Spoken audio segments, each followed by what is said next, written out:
Bien, buen día a todos.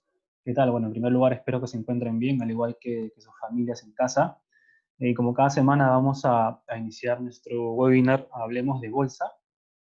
Bueno, mi nombre es Daniel y me acompañan, como de costumbre, Américo, José Carlos, Katy, Keren, Paulo, que forman parte del equipo de Invalor para poder presentarles el webinar. En primer lugar, siempre, por favor, tomar en cuenta nuestro disclaimer.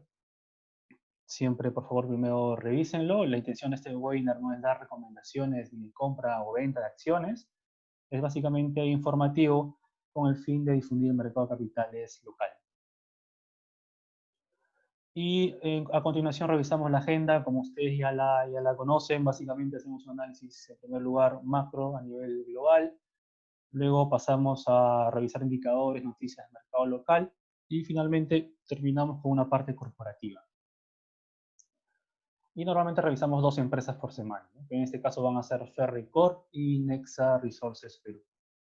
Entonces, lo que inicia ahora es revisar la parte del mercado global. Como los que están al tanto de los índices, de hecho, han visto que esta semana ha sido nuevamente una de subidas, especialmente en el índice europeo. Pero aquí nos va a dar mayor detalle José Carlos respecto a los factores que han hecho que esto sea posible, ¿no? La recuperación cada vez más constante en los índices de renta variable a nivel global. Así que hola, José Carlos, por favor, coméntanos lo ocurrido durante la semana. Hola Daniel, muchas gracias y buenos días con todos. Esta semana los principales índices bursátiles cerraron al alza, impulsados por dos grandes anuncios. Primero, la Fed dio inicio el martes al programa de compra de deuda corporativa a empresas afectadas por el COVID-19 a fin de evitar el incremento de los despidos producto de la crisis económica. Recordemos que desde mayo la Fed ya venía comprando deuda a empresas a través de ETFs en el mercado secundario, pero ahora la diferencia será de que lo hará de manera individual. Asimismo, la administración Trump había anunciado un nuevo plan de infraestructura de carreteras, puentes y redes 5G por $1 billón para reactivar la economía, que se presentaría en julio, aunque no se dio mayores detalles sobre cómo se financiaría. Por otro lado, Jerome Powell dio declaraciones el martes en el Congreso y el miércoles también, abogando por una continuación del estímulo fiscal a través a empresas y hogares con el fin de no afectar la recuperación del mercado laboral. Recordemos que con los últimos datos del mercado laboral y las ventas de Estados Unidos, los republicanos ya venían contemplando la posibilidad de limitar los programas de préstamos a pequeñas empresas, que de por sí ya buscaban evitar mayores despidos. Asimismo, los presidentes de las reservas de Boston y Minneapolis, Rosenberg y Kashkari, reforzaron declaraciones de Powell de una recuperación alargada, mayores estímulos e inclusive ya contemplan ellos también escenarios base con un rebrote del COVID-19 en otoño. Los mercados también se vieron afectados por las noticias del nuevo brote en China y que el gobierno dijo que lo tendría controlado tras implementar medidas de contención. También los mayores contagios en Estados Unidos y un nuevo brote en Alemania, que también viene siendo abordado por el gobierno. Finalmente, la última reunión de jefes de Estado en la Unión Europea volvió a terminar sin consenso sobre el plan de recuperación, por lo que volverían a reunirse a mediados de julio. Siguiente lámina, por favor, Daniel. Sobre los principales indicadores económicos, destacan la mejora en los indicadores de producción industrial e inversión de capital en China, aunque el avance fue menor que lo esperado por el mercado. También se observa una leve mejora en los indicadores de confianza empresarial en Alemania y en Europa, y un repunte en las ventas minoristas y la industria manufacturera en Estados Unidos, así como una recuperación gradual del mercado inmobiliario, aunque menor que lo esperado. Finalmente, se observa también señales de estancamiento en las peticiones por desempleo de Estados Unidos. Vemos que el resultado fue menor que el mes anterior, pero por encima de lo esperado por el mercado. Y por esta razón, la Fed le pide al Congreso que mantenga todavía el estímulo fiscal. Siguiente lámina, por favor. Por el lado de commodities, los metales cerraron al alza, una leve alza esta semana, el oro en 0.9 y el cobre en 0.4. La subida del oro se dio principalmente por las preocupaciones por el rebrote en las principales economías y las medidas de estímulo monetario implementadas por la Fed, aunque estuvo atenuada por los mejores datos de ventas minoristas y la producción manufacturera que llevaron a una mayor compra de activos riesgosos.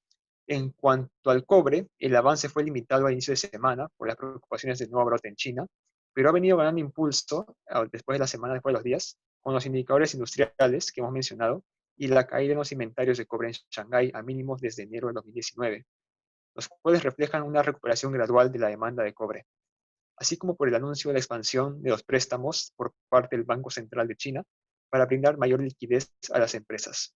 Eso sería todo por mi parte, Daniel. Muchas gracias a todos por la atención.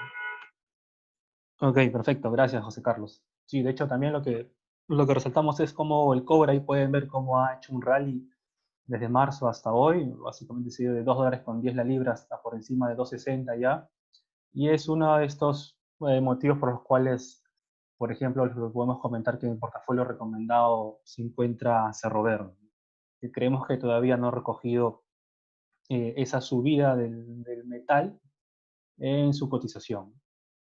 Y ahora lo que continúa es revisar la parte del mercado local respecto a noticias e indicadores, y aquí Katy nos va a comentar los principales noticias a nivel de nuestro país respecto básicamente a la evolución del PBI y también, bueno, como siempre, cómo va el tema del COVID, ¿no? Así que hola Katy, por favor, coméntanos. Hola Daniel, gracias. ¿Qué tal? Buenos días con todos. Vamos a comenzar con el tema del mercado local.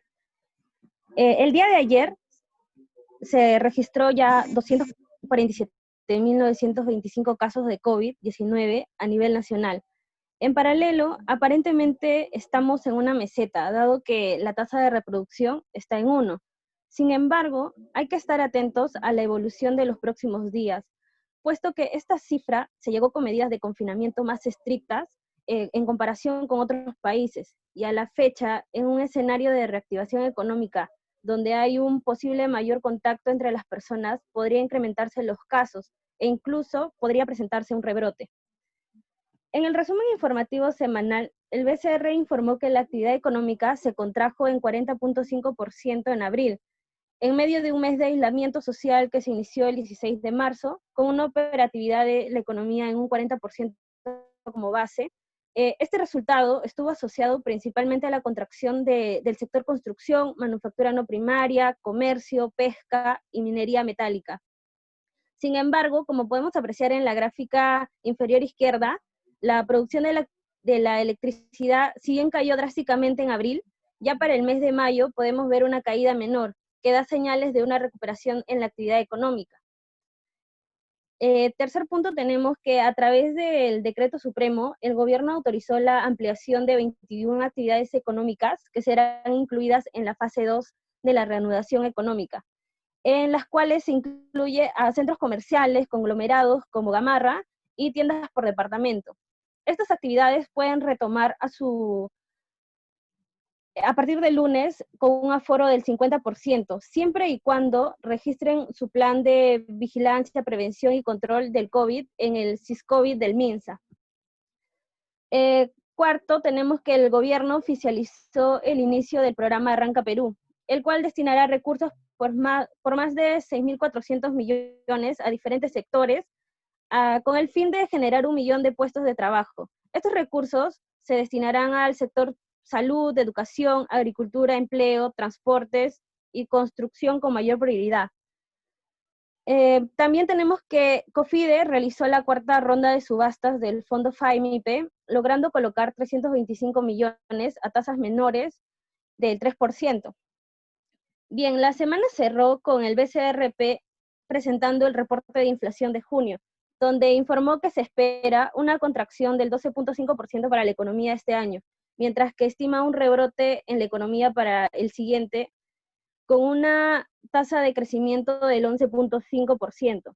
Sin embargo, es importante dejar en claro que este salto del 11.5% del PBI para el 2021 no implica que el PBI termine en niveles previos al COVID. La producción a niveles previos del COVID se estaría llegando terminando el segundo trimestre del 2022, lo cual implica dos años y medio perdidos en términos de crecimiento. Asimismo, en el reporte de inflación se mencionó que la inflación registraría un crecimiento de 0%, ubicándose así por debajo del rango meta que tiene el BCR, lo cual no brinda confianza en términos de cumplimiento de la meta, pero que brinda tranquilidad dado el bajo nivel de tasa de referencia y los otros mecanismos por los que se está introduciendo liquidez a la economía. Siguiente slide, por favor. Gracias. En las últimas semanas ha preocupado el tema de riesgo político que se ha presentado a raíz de las acciones que está tomando el nuevo Congreso desde que asumió el cargo, y la preocupación se agravó en medio de la pandemia. Estas acciones llevan a un riesgo regulatorio, dado que, como observamos en la gráfica inferior izquierda, el Congreso viene aprobando proyectos de forma intensiva, que afecta a diferentes sectores económicos. De esto se puede precisar tres cosas: que el 40% de los proyectos son regulatorios, aproximadamente se hacen 3 proyectos al día, y la crítica más dura viene que estos proyectos en su mayoría no tienen base técnica. En todos estos proyectos de ley que observan, nos preocupa el que afectaría gravemente al sector financiero, dado que los proyectos para este sector son relacionados a poner topes de tasas de interés, a la suspensión de congelamiento, a la suspensión, congelamiento y eliminación de deudas, tanto en el capital como en los intereses. Entre otros tenemos, por ejemplo, la suspensión de cobranzas judiciales y la ejecución masiva de garantías. Todo ello desencadenaría en efectos negativos. Primeramente, hablaríamos de una inestabilidad en el sistema financiero y sistema cooperativo, y por qué no de una crisis financiera. Además, según los cálculos de la SBS, 26 entidades financieras podrían quedar en la quiebra en un primer impacto, y el resto de las entidades, con el paso de los meses, no soportarían dejar de percibir ingresos y también entrarían en un estado de crisis. Finalmente, podríamos quedarnos con tan solo 6 bancos en resistencia. Y con todo ello afectaría directamente a 6 millones de ahorristas. Como tercer efecto, tenemos que habría cierre masivo de empresas que no pueden operar sin espalda financiera. El cuarto efecto que tenemos es que creemos que habría un downgrade de la calificación del riesgo país. Con esto habría una fuga de capitales. Y finalmente, en la situación actual, dificultaría la recuperación de la economía en general. Para concluir, definitivamente es un tema que ha llevado que entidades como el BCR y la SBS muestren un rechazo total de estos proyectos, a los que se sumaron autoridades y expertos de gremios financieros, como los que observamos en los círculos inferiores, por lo que tenemos que estar bastante atentos a lo que podría ocurrir en los próximos días. Esto sería todo por mi parte. Gracias, Daniel. Ok, excelente, gracias, Katy. Sí, de hecho, este tema nos preocupa bastante. Es probable que sea necesario que hagamos algún webinar al respecto. Ustedes saben que hicimos uno cuando salió lo de las AFPs, y ahí comentábamos de que en realidad había varias alternativas para las AFPs para no terminar afectando de forma grave a los mercados de capitales locales, ¿no? Porque tenían instrumentos ahí de corto plazo dentro de su cartera, como depósitos, tenían varios instrumentos en el extranjero, tenían bonos, que en realidad el mercado de soberanos peruano es muy líquido, es muchísimo más líquido que el mercado de renta variable. Por lo tanto, no, el impacto potencial no era tan grave, ¿no? Pero eso sí sería gravísimo. Creo que ameritaría probablemente hacer un webinar al respecto, lo vamos a analizar, y de hecho que sí afectaría a una empresa que está dentro de nuestro portafolio, que es Credit Corp, ¿no? Porque básicamente restaría bastante al margen neto de intereses que la compañía genera. Y bueno, de hecho, este tipo de banco como el DSP tiene la espalda financiera para resistir un efecto como este, pero yo les invito a revisar, por ejemplo, en la SBS, los estados financieros de algunas pymes, de algunas cajas rurales, revisar sobre todo sus patrimonios, y van a ver que en realidad están en una situación muy delicada, ¿no? Si es algo como eso se aprueba, claramente una quiebra es totalmente posible. Entonces, es algo muy peligroso, y nosotros vamos a tratar siempre de estar difundiendo la información más precisa para que ustedes estén al tanto de las consecuencias que eso puede traer. Entonces, para continuar, yo les voy a comentar el resumen de las noticias corporativas. En realidad, esta última semana no ha habido grandes noticias a nivel corporativo, por ello estoy tomando también de las últimas dos. Resaltamos, por ejemplo, el 8 de junio, Atacocha indicaba de que está retomando las operaciones en el Tajo San Gerardo, pero no la unidad subterránea, básicamente por las condiciones actuales del mercado, del precio del zinc. Luego también Credicor indicaba de que ha hecho una colocación de bonos corporativos, este es positivo, bueno, está tomando deuda a una tasa bastante baja, ¿no? De 2.75 anual, que es pagadera de forma semestral para fortalecer su capital. Y finalmente es el tema de Ferricor, que hubo una clasificación de riesgo por parte de Moody's local, y esto lo va a comentar con más detalle Paulo un par de minutos. Y las siguientes noticias corresponden básicamente a la publicación de resultados mensuales que hacen los bancos ante el SBS, tanto Interbank y BBVA, aunque todavía faltan varios por publicar. Eso lo vamos a comentar cuando ya tengamos más información al respecto. Y la última es respecto a Graña y Montero, que probablemente algunos han estado al tanto durante esta semana, ¿no? Que salió ahí una nota, un rumor de que en principio este private equity brasilero no, tenía la intención de hacer la compra de acciones, pero que ya no sea mediante una OPA, y supuestamente eso lo había requerido ante la SNB, pero bueno, la Graña en principio aclaró de que no ha participado en ningún tipo de negociación o acuerdo con este private equity de Brasil, ¿no? Y esto está ahí en el aire, no, en principio no tenemos ninguna claridad al respecto, si es que se va a realizar una OPA o no, o si es que va a ser una transacción privada entre este fondo y algunos accionistas minoritarios de Graña, que sería la familia básicamente de Graña, que todavía tiene ahí una participación en el accionariado, ¿no? Ahí vamos a estar al tanto ahí si hay alguna actualización al respecto sobre este tema. Este es el top 5, acá les estamos mostrando las últimas 2 semanas, donde, bueno, ha habido un alza bastante significativa en Nexa y en Atacocha, y también en Panoro, y hay unas caídas en Ferricor, Credicor, Aceros Arequipa, ¿no? Una parte sobre todo más de banca, quizás un poquito impactado por el tema que hemos comentado del potencial proyecto de ley que podría afectar bastante al sistema financiero. Pero bueno, todavía no hay nada en concreto.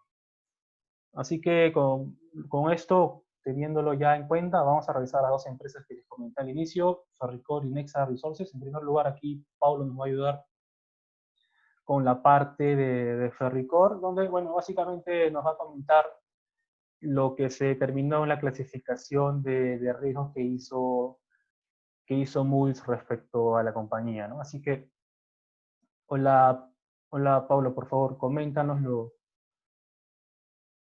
lo ocurrido con Ferricor.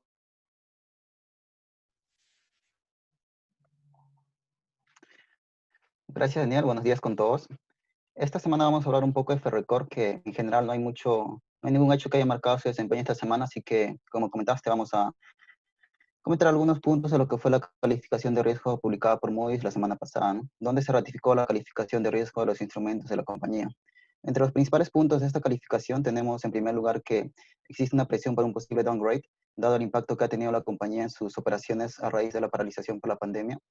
El segundo punto es que la ratificación de la calificación se sustenta en el liderazgo que mantiene Ferricor en el rubro de bienes de capital, donde se considera de manera favorable los ingresos que ha venido teniendo la compañía en 2019 y se destaca el fortalecimiento en la línea de repuestos y servicios.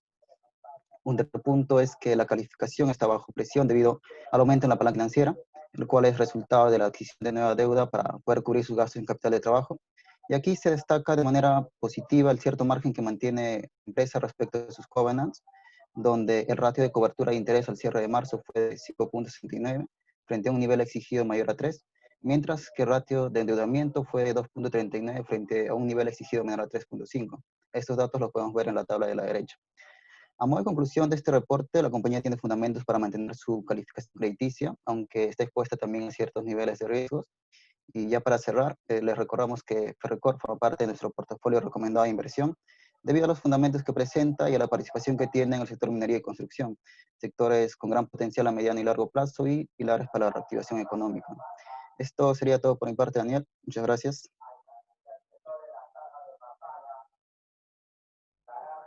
Ok, gracias Paulo. Sí, de hecho, Ferricor forma parte del portafolio actualizado, con un 15% para los que pudieron participar de nuestro seminario. Y sí, como comentaba Pablo, nos gusta la exposición de la compañía al sector minero y también al sector de infraestructura, ¿no? Que creemos se va a reactivar mucho más rápido. Que, bueno, ya lo estamos viendo, como el Estado está propiciando sobre todo también inversión pública en grandes proyectos de inversión. y por eso necesita maquinaria, ¿no? Maquinaria de equipos, y por ello nos gusta la compañía, pero sí es cierto que tiene cierto nivel de deuda un poquito elevado, eh, y por lo tanto somos un poquito conservadores y no es la primera o la segunda posición, ¿no? Sino es la cuarta. Es por ello, básicamente, por el apalancamiento operativo y financiero que tiene Ferricor. Entonces ya la última compañía que yo les voy a comentar en este caso es sobre Nexa. En principio, lo que publicó Nexa es solamente un pequeño informe en el cual indicaba que había contratado igual para la elaboración justamente de un informe técnico para evaluar términos y condiciones de una operación con empresas vinculadas.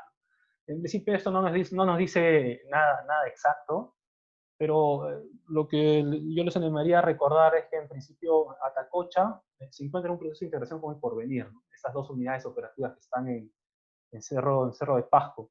Entonces, podría haber un interés de la matriz de Nexa de tomar el control total de Atacocha, ¿no? Donde tiene una participación hoy de un 66%.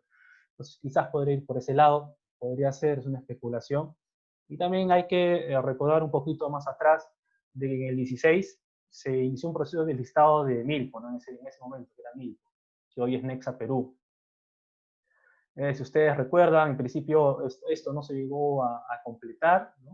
Luego se hizo una oferta pública de compra, pero hoy hubo un problema con el que hizo la valorización. En principio Nexa se opuso, indicaba que el precio calculado era muy alto, y al final no se llegó a concretar esto, hubo todo un embrollo, al final no se concretó del todo, y por ende acá resaltamos de que, bueno, en principio en esa valorización del 2017, el valor fundamental que se calculó para Milpo, que hoy es Nexa Perú, fue de 4 soles 16, ¿no? Y hoy está en poco más de 2 soles 40, 2 soles 30, 2.40. Entonces, habría cierto upside, pero recuerden que en principio justo estaba revisando ese informe, de que en ese informe justo usaban un precio del zinc, por ejemplo, para el 2021 de unos $1.500 por tonelada, ¿no? Y hoy el zinc está en 2.000. Entonces, de hecho, si se actualizara ese informe, el precio objetivo sería mucho menor, ¿no? Y además, las unidades de Milpo, de Nexa Perú, se han deteriorado un poco, ha estado cayendo la ley alimentada en planta en Cerro Lindo, que es la principal unidad de Nexa. Entonces, de hecho, habría ahí cierto downside potencial ese precio objetivo.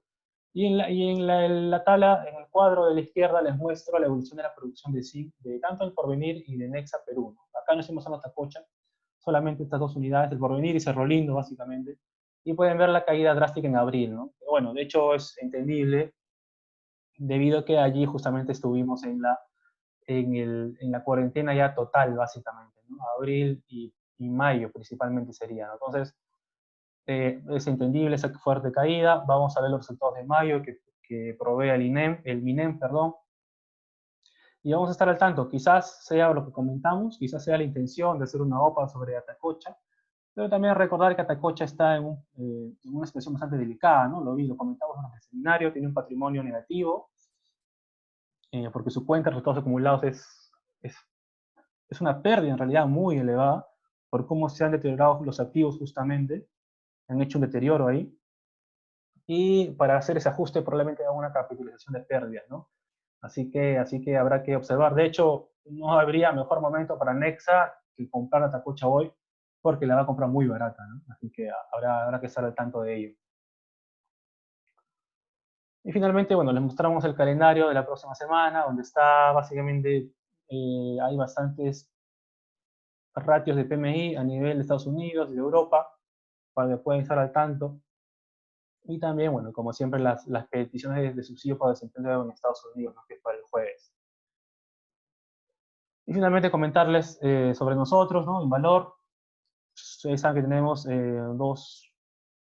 una parte formativa y de difusión gratuita y otra pagada que corresponde básicamente a programas y cursos, y también a nuestro club de inversión, ¿no? Y nosotros siempre enviamos la información por correo porque ustedes estén al tanto de ello por si están interesados en formar parte tanto de nuestros programas o del club de inversión. Siempre estén atentos a nuestro correo, y de hecho Si tienen alguna duda, pueden escribirnos directamente. Así que con ello vamos a pasar a revisar las preguntas y aquí nos va a ayudar Keren. Hola con todos, buenos días. La primera pregunta que tenemos es, ¿qué tan posible es estar en una trampa alcista y que haya una caída en los mercados nuevamente? Por favor, Juan Carlos. Gracias, Keren. Bueno, es probable que vuelvan a ocurrir varios episodios de volatilidad como los que se observó la semana pasada. Lo que se ha visto en el S&P, por ejemplo, es una recuperación desde mínimos de marzo. Creo que aproximadamente ya ha remontado 40% desde los nichos mínimos. Principalmente por el optimismo que hubo por varios inversionistas respecto a la reactivación económica de las economías y el estímulo que ha lanzado la Fed.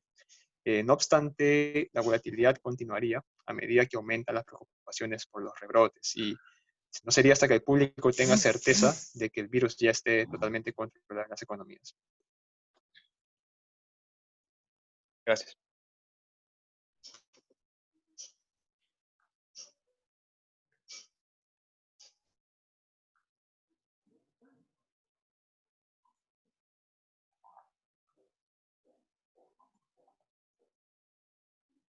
Ok, gracias José Carlos. Gracias. La siguiente pregunta es, con respecto a las elecciones que se avecinan, ¿qué tanto impacto generaría en la Bolsa de Valores de Lima? Ok, gracias Keren. De hecho es un factor que puede traer volatilidad, sí, es correcto, aunque de hecho todavía estamos bastante temprano en ello, ¿no? No hay ninguna claridad respecto a potenciales candidatos fijos. De hecho, en el seminario mostramos una encuesta, ¿no? Donde los dos principales estaban ahí, Forsyth y Del Solar. En tercer lugar estaba Urresti, ¿no? Entonces, pero de hecho estamos muy temprano, no hay nada de un tipo de campaña todavía, pero sí, de hecho ustedes siempre saben de que este evento trae volatilidad. Esto se vio en el 2016, perdón, en el 2011, se vio claramente cuando se había elegido Humala, porque una caída muy fuerte por temor, pero luego se recuperó rápidamente, ¿no? Entonces, puede traer volatilidad quizás hacia inicio del próximo año, pero normalmente trae lo que esto genera es una oportunidad de compra, ¿no? Pero habrá que ver, vamos a estar al tanto de ello, de hecho, los siguientes meses.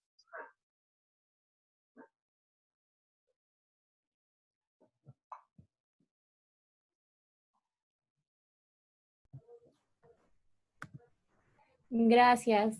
La siguiente pregunta es sobre Ferreycorp. ¿Ferreycorp ya está realizando ventas o todavía?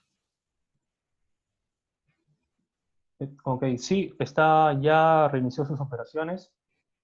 Ellos en el último call comentaban que estaba ingresando al Syscovic cada una de sus subsidiarias para que pueda empezar a operar.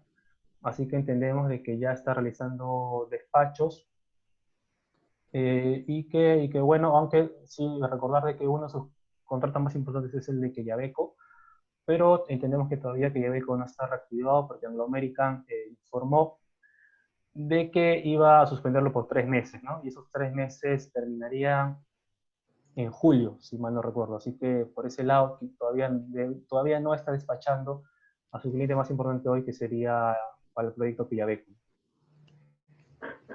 Gracias. La siguiente pregunta es, ¿cuál es la probabilidad que se dice que hay un temor de un segundo rebrote, que los precios de las acciones caigan en la bolsa?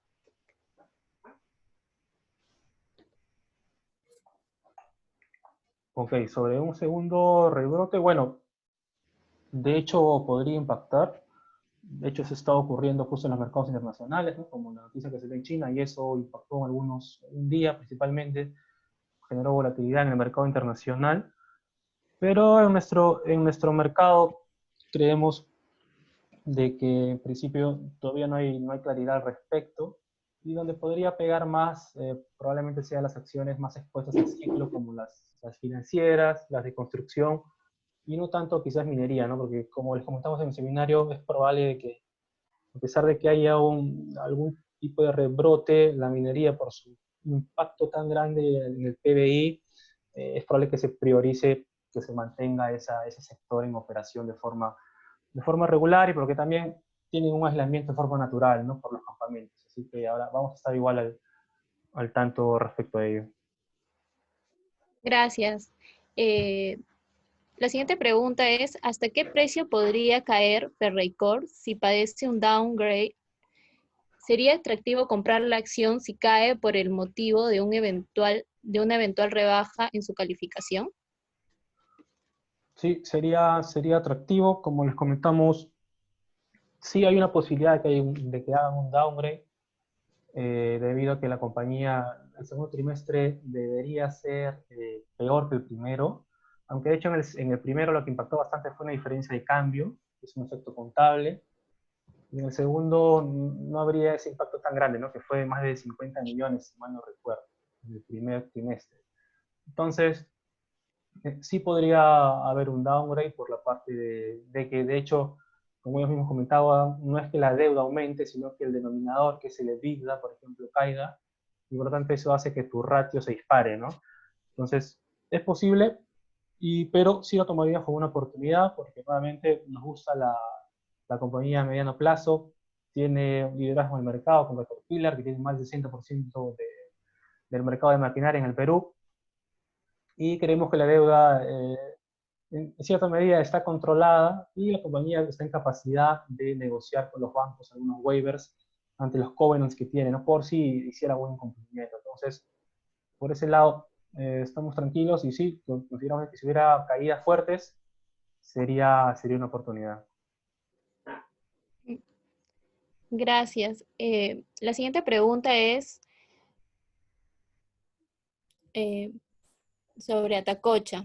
¿Una compra u OPA de Nexa sobre Atacocha podría ser atractivo para el papel en la Bolsa de Valores de Lima?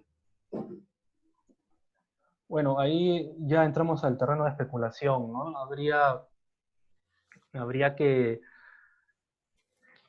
ver el proceso de valorización, ¿no? Como yo les comentaba, esto se truncó en el 2017, básicamente porque Nexa no estaba de acuerdo con el proceso que hizo la compañía elegida, no estaba de acuerdo con el precio, y al final eso se truncó, ¿no? Entonces ahí hay un tipo de conflicto de interés de que yo lo trunco porque simplemente no me gusta el precio al cual, entre comillas, es justo, de acuerdo a una valorización que sigue un patrón ya preestablecido por el regulador, ¿no? Entonces, ahí podría haber ahí podría repetirse lo mismo, no lo sabemos, pero como les comentaba, de hecho, hacer la OPA hoy, no hay mejor momento para hacerla porque la comprarían baratísima, ¿no? Por los problemas que hemos comentado que tiene Atacocha hoy en día, con el precio actual en sí. Entonces, es probable que a Nexa le convenga, no sé si a los accionistas minoritarios de Nexa le convenga hoy, eh, pero bueno, vamos a estar al tanto si es que esto se concreta, porque recuerden que todavía no hay nada definido, no estamos especulando aquí, y solamente hay que estar al tanto si es que la compañía ya saca mucha importancia respecto a esta posible oferta de compra. Muchas gracias. La siguiente pregunta es, ¿por qué apostar en minería siendo estos volátiles en Perú? Los commodities a la alza, pero no se ha reflejado en Perú. ¿Por qué no en generadoras y que pagan dividendos? Esa es una buena pregunta, interesante. Es cierto, minería es mucho más volátil, pero creemos que tiene bastante potencial de revalorización, por lo que comentábamos, ¿no? Sobre todo lo vemos en Cerro Verde, hay una gran diferencia de valoración, por ejemplo, entre Sauder y Cerro Verde. Sauder básicamente está cotizando al doble del múltiplo de Cerro Verde y creemos que eso no está justificado. Es cierto que Sauder básicamente no ha paralizado su producción, pero igual vemos que Cerro Verde pues, no es tan baratísimo, ¿no? Y además tiene poquísima deuda, mucho menos que Sauder, porque Sauder siempre normalmente toma deuda para estar invirtiendo en nuevos proyectos, ¿no? Lo cual no es el caso con Cerro Verde. Cerro Verde básicamente ya llegó a una etapa, ya hizo la gran inversión de la creación de la planta, y solamente es una etapa de mantenimiento. Entonces, por eso nos gusta bastante. Y las generadoras, sí, es correcto. A nosotros nos gusta bastante tener generación. Antes estuvo en el portafolio, pero hay que ver cómo se termina reactivando la parte todavía de la generación, ¿no? Hemos visto que todavía está a niveles de caída del 20% respecto a la etapa pre-COVID. Entonces todavía no llega a los niveles de etapa pre-pandemia. Así que vamos a estar al tanto. Si es que vemos de que esto se va reactivando de forma muy rápida, la generación, y la acción no reacciona con ello, entonces ahí habría una oportunidad para tomar en consideración. Y también lo bueno de tener generación es que básicamente no tienen casi nada de deuda, al contrario que Engie, por ejemplo, ¿no? Y tiene en él también más peso en la parte hidro que en la parte termo, que justo esto, la parte termo se ha visto más deteriorada con una paralización que hubo en la parte de camisea, ¿no? Así que sí, en generadoras nos gusta más en el generación y la estamos siguiendo y es probable que también la podemos agregar al portafolio. Gracias. La siguiente pregunta es, ¿qué tanto impactará la Bolsa de Valores de Lima en Perú que Perú sea clasificado como mercado frontera? Ok, con esta pregunta ya cerramos. Sí, sería, bueno, sería de hecho perjudicial porque habría salida de flujos de institucionales que básicamente no pueden invertir en un mercado que es frontera, ¿no? O sea, hay institucionales que solamente pueden invertir en un mercado que es emergente y por lo tanto se verían forzados a vender. Por lo tanto, estas ventas masivas de hecho genera caída en precios, ¿no? Es natural. Eh, sí sería muy perjudicial, pero sería un efecto de corto plazo, ¿no? Y además, nuevamente, se podría tomar como una oportunidad, obvio, para el que está desde fuera, ¿no? Para el que, si yo estoy dentro, obviamente, y hay una caída del 20% en Credit Corp, me voy a comer toda esa caída y para mí no va a ser beneficioso, ¿no? Pero para el que está afuera y ve una caída del 20% en Credit Corp simplemente porque un fondo está vendiendo de forma eh, porque está vendiendo de forma forzada, no es porque no encuentre valor en la compañía, sino porque está forzado a vender, sería claramente una oportunidad para comprar, ¿no? Porque el negocio no se ha deteriorado para nada, simplemente es una salida de flujo forzada de la acción. Entonces, dependiendo de qué punto de vista lo tomes, se puede tomar como una oportunidad o un riesgo potencial para el que está dentro, ¿no? Pero como comentamos, nos parece que al menos en la de mayo en la reclasificación que hace MSCI no va a haber un downgrade a frontera, porque el Perú cumple con los requisitos, pero en el de noviembre, bueno, habrá que estar al tanto, no sé si hacen primero algún tipo de advertencia respecto a la menor liquidez en nuestro mercado y si con ello nos lleva finalmente a un downgrade, pero nuevamente hoy es poco probable porque cumplimos con los requisitos y tenemos esas tres acciones en el índice, en el MSCI, ¿no? Que son Sauder, Buenaventura y Credicorp. Con ello cumplimos los requisitos y no tendríamos por qué ser rebajados a frontera. Entonces, con ello cerramos la presentación de hoy. Bueno, muchas gracias nuevamente por su participación. Siempre, por favor, recuerden que estamos al tanto de sus consultas a través del Facebook, a través de también nuestro correo. Y por ahí también les enviamos, por ejemplo, la presentación y la grabación de este webinar, ¿no? Así que, nuevamente, muchas gracias por su participación. Esperamos que la información haya sido de utilidad y los esperamos el próximo sábado. Muchas gracias. Que tengan buen fin de semana.